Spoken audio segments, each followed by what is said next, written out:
Siamo col consigliere regionale del PD Sergio Riolon. In questi giorni i disservizi ferroviari nel bellunese si stanno facendo sentire con tutta la loro gravità. Cosa fare per risolvere ormai questo problema che sta danneggiando sempre più l'utenza?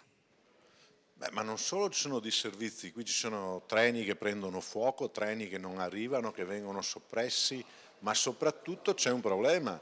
Dal 15 di dicembre, con l'entrata in vigore dell'orario cadenzato, ci sarà un ulteriore peggioramento, un prolungamento dei tempi di 15 minuti mediamente e la necessità sempre di cambiare treno almeno una volta per arrivare fino a Venezia dal Bellunese.